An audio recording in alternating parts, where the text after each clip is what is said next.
Especially education ಅಂತ ಬಂದಾಗ, profession ಅಂತ ಬಂದಾಗ ಕೂಡ ವೆರಿ ಇಂಪಾರ್ಟೆಂಟ್ ಮ್ಯಾಟರ್ ಏನಂತಂದ್ರೆ, ನಾವಿವಾಗ ನಾವು ಏನಾದ್ರು ಜನರಲ್ ಮೆರಿಟ್ ವಿದ್ಯಾರ್ಥಿಗಳು ಏನಾದ್ರೂ ಗ್ರಾಮೀಣ ಮೀಸಲಾತಿಯನ್ನ ನಾವು ಕೂಡ ಅದಕ್ಕೂ ಅವರು ಏನಾದ್ರು ಪಡ್ಕೊಳ್ಬಹುದಾ, ಅಥವಾ ಅವರಿಗೆ ಅದು ಹೊರತುಪಡಿಸಿರುತ್ತಾ ಹೇಗೆ ಅಂತ? ಈಗ ಅದೇ ಹೇಳಿದಲ್ಲ, ನೀವು ಆಗ್ಲೇ ಹೇಳ್ದಂಗೆನೆ 2-3 ಕೋಟಾಗಳನ್ನ ಮಿಕ್ಸ್ ಮಾಡ್ಬೋದು. ಅವನು ಜನರಲ್ ಮೆರಿಟ್ ಗ್ರಾಮೀಣದಲ್ಲಿ ಓದಿದ್ದಾನೆ, ಕನ್ನಡ ಓದಿದ್ದಾನೆ ಅಂದ್ರೂ ಅವನಿಗೆ ಹಿ ವಿಲ್ ಗೋ ಅಂಡರ್ ಗ್ರಾಮೀಣ ಮತ್ತೆ ಕನ್ನಡ ಆ ಕೋಟಾದಲ್ಲಿ ಬರ್ತಾನೆ.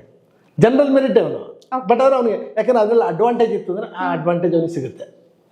ಹಾಗಾಗಿ ಮಲ್ಟಿಪಲ್ ಯಾವುದೇ 2-3 ಕೋಟದವರು ಸೇರಿಸಿ ಅವರು ಅಡ್ಮಿಟ್ ಮಾಡ್ಬೋದು. ಗ್ರಾಮೀಣ ಮೀಸಲಾತಿ ಎಲ್ಲರಿಗೂ ಅನ್ವಯ ಆಗುತ್ತೆ ಅನ್ವಯ. ಬಟ್ ಅದು ಹೇಳಿದ್ರೆ 10ನೇ ಕ್ಲಾಸ್ ತನಕ ಅವನು 1ರಿಂದ 10 ಗ್ರಾಮೀಣದಲ್ಲಿ ಓದಿರ್ಬೇಕು. ಕನ್ನಡಕ್ಕೂ ಅಷ್ಟೇ 1ರಿಂದ 10ನೇ ಕ್ಲಾಸ್ ತನಕ ಕನ್ನಡ ಓದಿರ್ಬೇಕು. ಆವಾಗ ಅವನು ಕನ್ನಡ ಅಭ್ಯರ್ಥಿ ಅಂತ ಆಗುತ್ತೆ.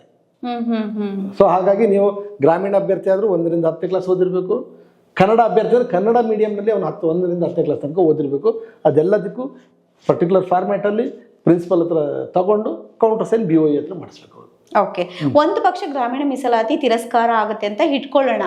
ಸೊ ಯಾವ ಕಾರಣಗಳಿಂದ ಅದು ರಿಜೆಕ್ಟ್ ಆಗುತ್ತೆ ಅಂತ ಹೇಳ್ತೀರಾ? ರಿಜೆಕ್ಟ್ ಆಗೋದೇನು ಅಂತಂದ್ರೆ ಅದೇ ಸರಿಯಾದ ಮಾಹಿತಿ ಇಲ್ದಲೆ, ಅವನ ಹೆಸರು ಸರಿ ಬರ್ದಿರಲ್ಲ, ಸ್ಕೂಲ್ದು ತಪ್ಪಾಗಿ ಬರ್ದಿರ್ತಾರೆ, ಇಲ್ಲ ಅವನು 10 ವರ್ಷ ಅಲ್ಲಿ ಓದೇ ಇರೋದಿಲ್ಲ, ಸುಮ್ಮನೆ ಅವನಿಗೆ ಮಾಹಿತಿ ಕೊರತೆ ಏನಾಗುತ್ತೆ, ಯಾವ್ದೋ 4 ವರ್ಷ 5 ವರ್ಷ ಓದಿರ್ತಾನೆ ಅದು ಬರೀತಾನೆ. ಸೊ ಇವೆಲ್ಲ ಕಾರಣಗಳಿಂದ ಅದರಲ್ಲಿ ಬೇಕಾದಂತಹ ಮಾಹಿತಿಗಳೆಲ್ಲ ಇಲ್ದಿದ್ರೆ, ಇಲ್ಲ BOE ಸಿಗ್ನೇಚರ್ ಆಗಿರ್ಲಿಲ್ಲ ಅಂದ್ರೆ, ಕೌಂಟರ್ ಸಿಗ್ನೇಚರ್ ಆಗಿರಲಿಲ್ಲ ಅಂದ್ರೆ, ಇವೆಲ್ಲ ಕಾರಣಗಳಿಂದ ಅದು ರಿಜೆಕ್ಟ್ ಆಗುತ್ತೆ. ಹಾಗಾಗಿ ಮಕ್ಕಳು ಅದಕ್ಕೆ ಎಲಿಜಿಬಿಲಿಟಿ ಬರೋ ಮುಂಚೆ ತಾವು ಆ ಕೋಟಾದಲ್ಲಿ ಬರಕ್ ಆಗುತ್ತಾ ಅನ್ನೋದನ್ನ ಅವ್ರು ನೋಡ್ಕೋಬೇಕಾಗತ್ತೆ. ಸುಮ್ಮನೆ ನಾನು 4 ವರ್ಷ ಓದಿದ್ದೀನಿ 5 ವರ್ಷ ಓದಿದ್ದೀನಿ ಅಂತೇಳಿ ಅದನ್ನ ಸೇರ್ಸಕ್ ಬರೋದಿಲ್ಲ.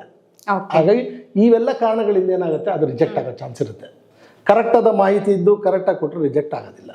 ಓಕೆ, ಸೊ ಫೈನಲಿ ಈಗ ರೂರಲ್ ರಿಸರ್ವೇಶನ್ ಮತ್ತೆ ಕನ್ನಡ ಮೀಡಿಯಂ ರಿಸರ್ವೇಶನ್ ಇದೆರಡನ್ನೂ ಕೂಡ ಒಂದೇ ಟೈಮಲ್ಲಿ ಟೈಮಲ್ಲಿ ಪಡ್ಕೊಳ್ಬಹುದಾ? ಡಬಲ್ ಧಮಾಕ ಸಿಗುತ್ತಾ?